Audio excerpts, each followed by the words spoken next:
Você quer jogar de malvado no seu jogo de RPG Dungeons and Dragons, mas não sabe como? Pois eu vou te mostrar um cenário onde a ideia de jogar povo malvado, a cultura do mal, é o tema central da parada. Bem-vindo aos Mundo Oco, no caso Mistar, um dos mundos perdidos de Dungeons and Dragons. E aqui a gente vai jogar com a cultura que simboliza os astecas da vida real, passado para Dungeons and Dragons. Eu estou falando do povo Ascan, as filhas e filhos de Asca, que é a galera que mora lá no reino das florestas, das selvas, cheia de dinossauro, porque nós estamos falando do mundo oco, e que, obviamente, copia toda a tradição de muita brutalidade, selvageria, guerra das flores, sacrifícios rituais, pirâmides quadradonas, sangue jorrando ali.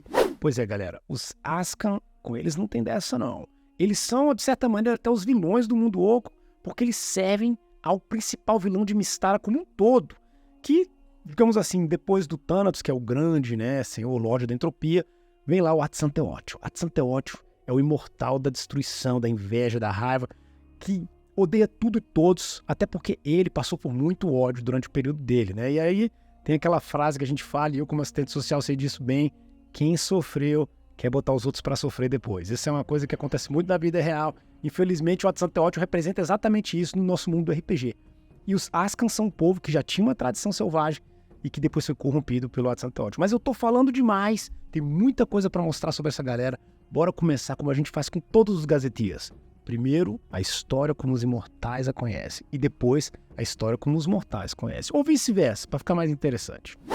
Vamos começar essa história aí do povo Asca. O povo Asca nem se chamava Asca, era uma tribo muito simples, a gente está no começo da humanidade, quando as primeiras tribos ainda estavam surgindo ali em Mystara, era uma Mystara primitiva, os grandes povos, né, os Neadar, Tanagoro, ou Tecos, eles estavam aparecendo ainda, a diferença entre eles era muito pequena, era praticamente só cor e tamanho ali, não tinha coisa cultural demais.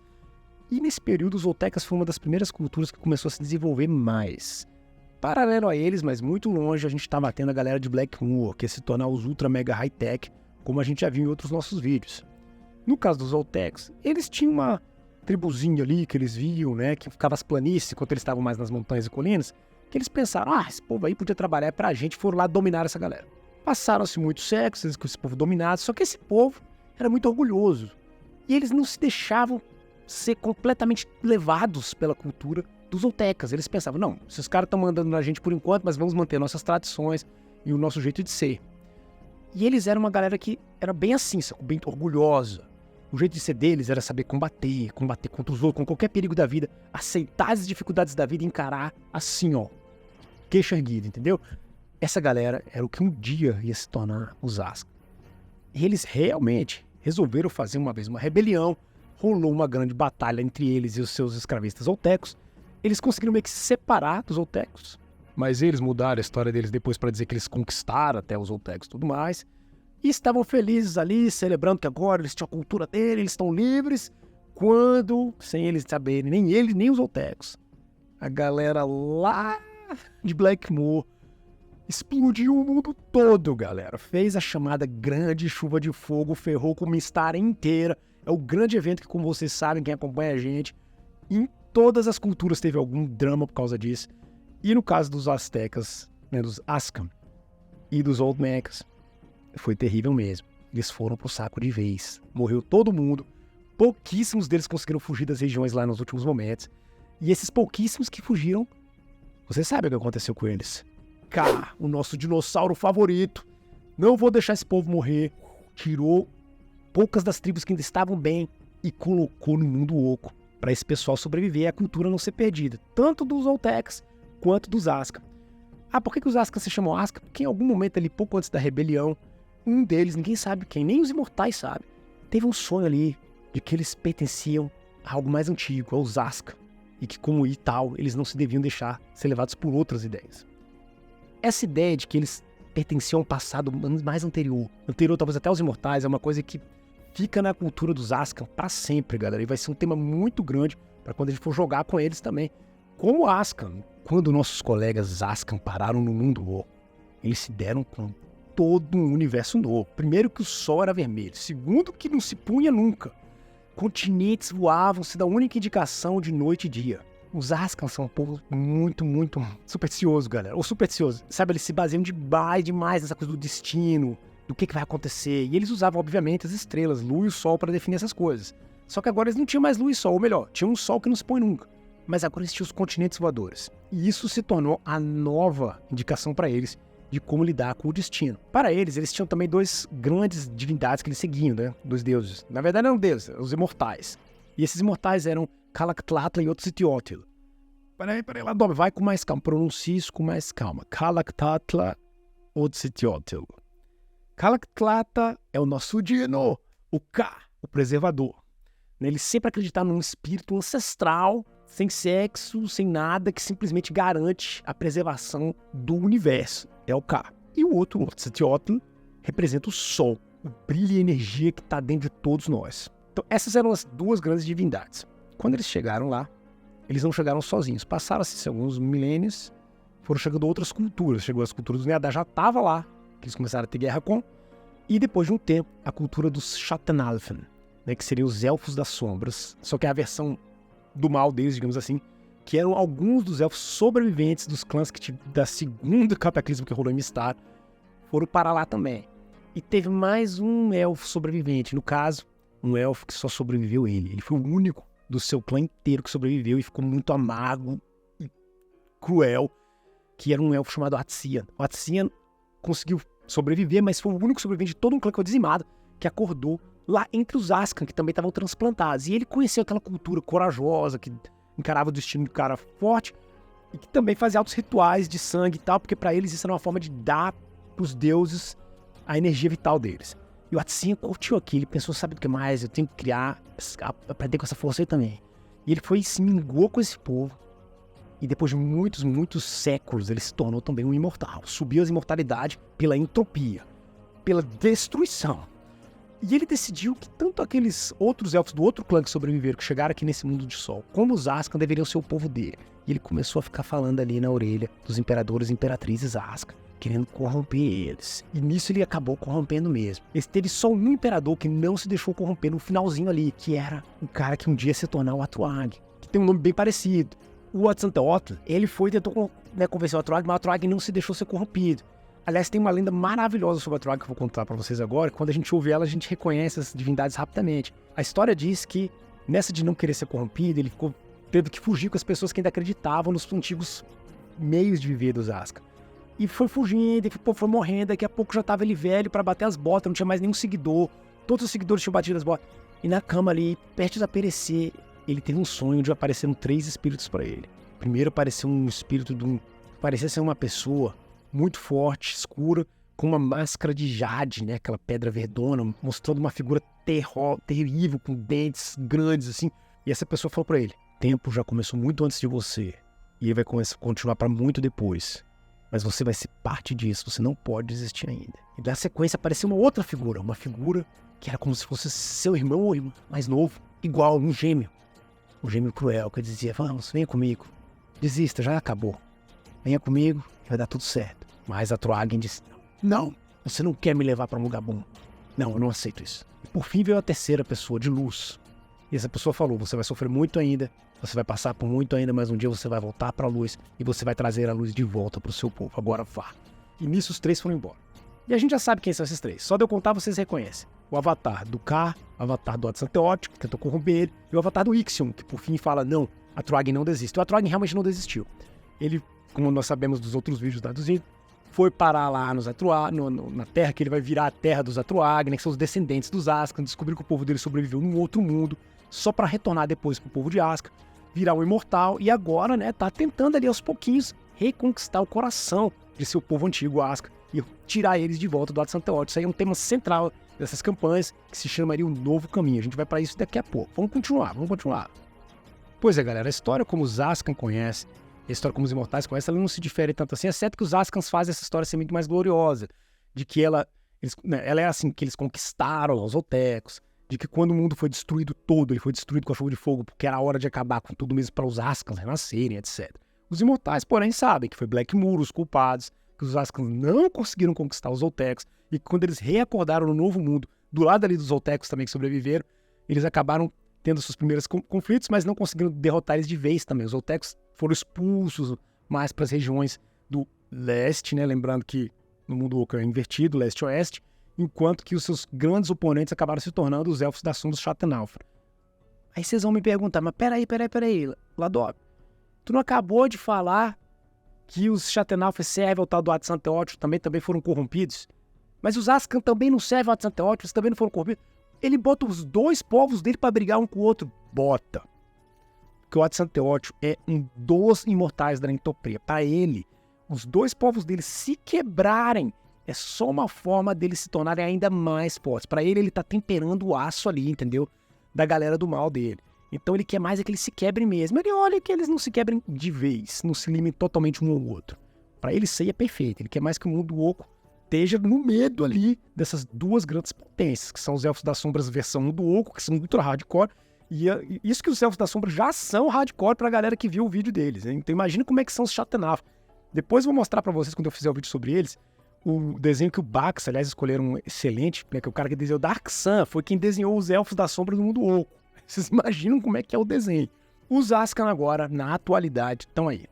Sobreviveram, servem ao Atsanteotl, seus imperadores são estupidamente sanguinários, querem mais conquistar e destruir tudo em volta deles lá no mundo oco, porém existe uma célula de resistência que são os povos do Novo Caminho, que é a galera que acredita secretamente nos conhecimentos de algum imortal antigo que está tentando tirar os Ascan dessa selvageria toda, que é o tal do Atuagin agora virado Deus. Os Ascan, como nós sabemos, eles estão sob a magia da preservação. Se você viu meu vídeo do mundo oco, você sabe que a magia da preservação faz com que todas as culturas tenham muito mais dificuldade para se modificar ao longo dos anos. Ela fica mais lenta, eles tentam manter a cultura o mais rígida possível. Ah, mas então se eles eram do mal, Atsanteotl, eles vão continuar do mal para sempre. Não. A magia da preservação mantém elementos culturais. Agora, tem vários elementos culturais em toda a cultura. A gente sabe como é que o brasileiro é, por exemplo. Tem de tudo. Tem brasileiro desse jeito aqui. Os astecas também. No caso dos Ascans, eles tiveram essa tradição de sacrifícios e tal, mas isso não era necessariamente por pura maldade. Para eles, isso era uma forma de ser guerreiro, encarar o mundo. Então, esse elemento da maldade, da crueldade, é uma coisa que foi trazida meio que pelo Atsanteotl. E que o Atuagin vai querer tentar tirar. Então, esse vai e vir aí é o que pega, no caso do tema, desse local aqui. Outra coisa interessante é que quando você tem esse aspecto, você vai pensar, beleza, agora se eu vou fazer uma campanha aqui, eu vou jogar como? Meus jogadores vão querer ser mais heróicos? Jogar como talvez a galera na escondida, que na verdade é tipo assim, do bem, do Atuagin, ou não, vamos abraçar isso aí, que foi como eu comecei o vídeo. Vamos jogar com vilões do mundo oco. Nossos heróis são anti-heróis do ponto de vista do resto tudo, porque a gente tá servindo Ascan, a gente quer capturar Neadar, botar eles na pirâmide para ser sacrificado pro Atsanteotl. Os nossos personagens vão ser sacerdotes guerreiros de Atsanteotl e vão sair tocando o terror no mundo oco. Pode ser uma campanha emoção? Pode ser uma campanha emoção. É uma campanha muito diferente. E sobre como fazer esse tipo de campanha é um aspecto que é bem bacana para fazer um vídeo só sobre isso. Eu vou entrar nisso no final desse vídeo, quando eu estiver falando sobre as campanhas em Ascan. Tá legal, galera. Bora falar da cultura dos Ascan agora, dos Aztecas. A cultura dos Ascan é a dos Aztecas. Então, quanto mais você for pesquisar na tua biblioteca, Wikipédia, o que quer que seja, sobre os Aztecas, mais você pode usar esses elementos para um jogo em Ascan. Mas algumas coisas eles já detalharam até nos livros para poder usar, né? Assim, porque são muito importantes. O ponto central, mais importante da cultura Ascan é que eles são estupidamente fatalistas. Eles acreditam que a vida é como é, porque são sempre ciclos eternos de conquista, crescimento, destruição, conquista, crescimento, destruição, conquista. É sempre assim, é sempre um ciclo que não acaba. E isso já vem lá para vocês sentirem, quando chegaram os espanhóis, com as armas lá, quebrando todo mundo no México, lá naquela época, né? Nem era México ainda, né? Mas coisa lá no Império Azteca, eles achavam que era o Quetzalcoatl, que é o deus do renascer, fazendo aquilo que ele ia fazer, que é trazendo a paz pro mundo. Aí vocês, como assim trazendo a paz pro mundo, matando todo mundo lá do... Pois é, porque paz no conceito Azteca, nem Asca, nem é Dungeons & Dragons, não. Azteca. A paz no conceito Azteca é o fim do mundo. É quando acaba, não tem mais uma alma sequer, exceto Quetzalcoatl, que é a serpente emplumada, olhando pelo vazio, né, o void ali, o vazio completo, e isso é paz. Porque do ponto de vista Azteca, enquanto tiver um único ser humano vivo, vai ter guerra e vai ter conflito. Então, para eles é isso. E aí, no momento que Quetzalcoatl vai recomeçar o universo, vai voltar a ter gente, e no momento que voltar a ter gente, vai voltar a ter conflito, vai voltar a ter guerra, combate, encontro entre os outros, a gente vai voltar a ter essas forças, porque isso é a natureza do universo. E para eles, seja Quetzalcoatl, seja Tecatipoca, o outro deus lá, que seria o Atsanteotl daqui, mais ou menos, não interessa, essa galera toda aí, nem eles estão fora desse ciclo. Eles também estão nesse ciclo, e eles próprios, até os imortais, vão sendo limados e reaparecendo. Então, se você pega essa parte do ciclo e bota no teu jogo, você está trazendo o que é jogar como Ascan Azteca. Então, nisso, para eles, o que faz com que seja importante? Um calendário. Calendários são a forma de você saber o que está rolando no ciclo, onde eu estou no ciclo ali, no meu dia a dia. E o muito louco é que os calendários não funcionam assim com o dia da semana tendo nome. Não. Um mês dura 21 dias e todos os dias, todos os 21, tem 21 nomes diferentes. E cada semana dura 8 dias. Aí você espera, paladó. Isso não bate. Não bate ter 21 dias e 8 semana tem 8, 21, 8 vezes 3, 24. Pois é, não bate mesmo. Os nomes dos dias da semana, do mês, não batem com os dias da semana. Os dias da semana, cada dia, os 8 dias da semana representam 4 pares de coisas que se negam, que se odeiam. Então você, por exemplo, os últimos dia 7 é soldado e o dia 8 morte. Porque a morte, ela não acontece se um soldado for corajoso e salvar a galera. E pro soldado, a morte é o seu oposto. E aí os outros primeiros são os 3 divindades importantes e os seus 3 opostos. Então você vai ter o Atzanteótio como o fundamental e o oposto a ele, que é o sem nome, aquilo que não é falado. E a galera do caminho oposto meio que inverte isso, né? Aquilo que não é falado é o Atroagen, e o primeiro dia é o Atzanteótio, que é o abusado, né? Eu não quero saber dele, do mal. E os outros, os pares que faltam são o Ka e o Imperador, o Ixion e os governadores, porque todas as funções humanas mundanas são opostas à eternidade, que seriam os outros 2 imortais. Então essa que é a brincadeira. E quando você combina esses 8 nomes com os 21 nomes do mês, você tem 160 e poucas, 168 combinações que são metade do ano. Depois tem mais 168, que é as mesmas combinações para o período da seca e o período molhado. Que detalhe, não funciona no mundo oco porque não tem estação do ano, mas tanto faz, os Ascan continuaram com essa ideia de seca e molhado. Isso aí forma o que seria o grande calendário deles. E o massa é que, para algum Ascan, quando ele vai fazer qualquer coisa importante, ele quer saber que dia é, ou que dia vai ser quando eu vou fazer isso. Porque se, por exemplo, vamos dar um exemplo aqui, eu vou aqui, abro no mapa e vejo que, sei lá, eu quero fazer algo no dia 5 de Olim. 5, como a gente sabe, vai ser padre. E Olim significa movimento na língua asteca. Então vai ser o movimento dos sacerdotes. Aí você pensa, movimento dos sacerdotes pode ser um dia santo, tá bom pra mim, de repente eu sou um sacerdote, então isso já é positivo pra mim. E se tem a ver com movimento, é um dia bom talvez pra eu fazer uma viagem, pra eu fazer uma grande mudança na minha vida, então eu vou tentar fazer desse jeito. E você como mestre vai querer colocar isso no seu jogo de Asca, que a galera saiba os dias, aprenda como é que isso funciona mais ou menos, você vai botar eles pra falarem com vários videntes e galera de previsão que tem de sobra no reino. São coisas assim que você não quer perder do seu jogo com os astecas. Uma outra tradição dos Ascan, que na verdade a gente pode pegar dos astecas, é a Guerra das Flores. A Guerra das Flores é que quando eles não têm guerra com outros vizinhos, eles fazem guerras falsas, digamos assim, entre eles próprios, para poder manter afiada toda a tradição guerreira, e aqueles que são capturados nessas batalhas são sacrificados para Atzanteótio. E isso é considerado uma grande honra, tá? Você morrer sendo sacrificado pro Atzanteótio é tipo a melhor forma de morrer. Se você não tá morrendo desse jeito, então, na verdade, isso é uma grande vergonha, né? O pessoal daqui de Asca, eles seguem a mesma tradição de honrar a morte como os seus descendentes lá do clã do Tigre em Atroag. É só olhar ver no vídeo dos clãs de Atroag. Outra coisa que tem a ver com essa tradição também são os chamados Tacliti. Tacliti é um jogo, é como se fosse assim um basquete, só que a cesta é virada ao contrário. Só que é uma mistura de basquete com rugby, porque a ideia é passar a tal da bola lá do outro lado, só que não interessa como, pode quebrar todo mundo, você pode alucinar. É tipo uma guerra quase só pra botar essa bola de um lado do outro. E o time que vira campeão sobrevive. O resto dos times durante um torneio é sacrificado para Atzanteótio, todos, ok? Então é uma coisa assim terrível. Como os Ascans têm um sistema de castas que funciona com o escravo, e o povo normal ali, que é meio os Zé Mané, servos e tal, você ser um jogador de Taclite, tipo uma esperança para você sair talvez de uma dessas categorias e subir para alguma outra casta, se você conseguir virar um campeão e se tornar uma pessoa livre. Agora, no estilo de sociedade Ascan, só quem tem realmente alguma coisa para falar são os Mictlan, que são o pessoal nobre, e os sacerdotes. O resto do povo só vive ali. Uma coisa interessante também é que eles não têm dinheiro mesmo. É tudo escambo ali ainda, os negócios, né? Você troca as coisas que você produz com outras pessoas que produzem outras coisas. E a noção de riqueza entre os Ascan, isso é muito fero. A noção de riqueza entre os Ascan é a sua responsabilidade para com outros. Quanto mais rico você é, mais você recebe dos diferentes espólios das diferentes pessoas que moram na tua região que você comanda, e você é quem vai distribuir aquilo ali pro pessoal para ser utilizado. E essa grande honra é que representa que você é um cara rico. Você só ter uma pancada de gemas e pedras preciosas não é o suficiente para alguém considerar você um cara rico.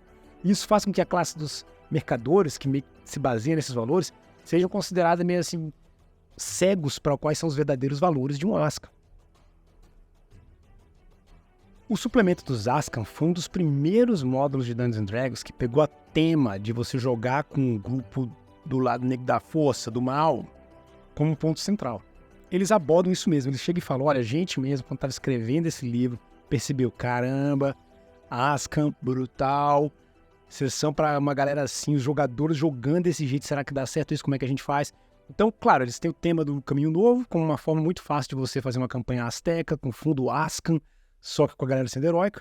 Agora eles também abordaram a campanha de vocês só são Ascas, servindo a Mok'Tlapak, que é o nome do imperador deles atual, e aos desígnios de Adsanteotl.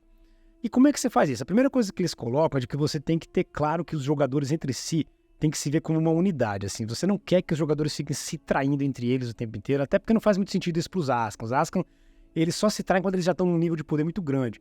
Então se você consegue colocar que o grupo é tipo uma galera... Sabe, que nem aqueles políticos corruptos, mas que são amiguinhos, entendeu? Meio que máfia, assim. A gente quer avançar e vai enfrentando os outros. Então, isso é uma boa forma de você manter uma certa coesão, mesmo o grupo sendo gente egoísta e do mal. Porque eles são egoístas e do mal para todo mundo, mas entre eles ali, eles meio que têm que ter confiança entre eles e trabalhar junto para dar certo. E aí, essa coisa meio mafiosa fica ali no jogo do Ascan.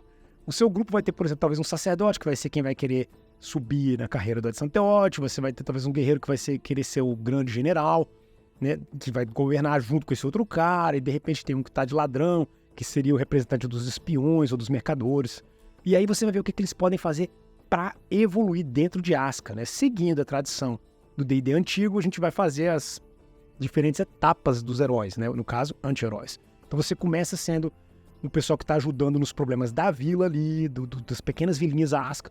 Daqui a pouco você já vai estar talvez se organizando para viajar pela selva, encontrar com os Neadar, deter dinossauro que tá doido, e enfrentar talvez até algumas da galera Schattenalf lá nas minas do sul.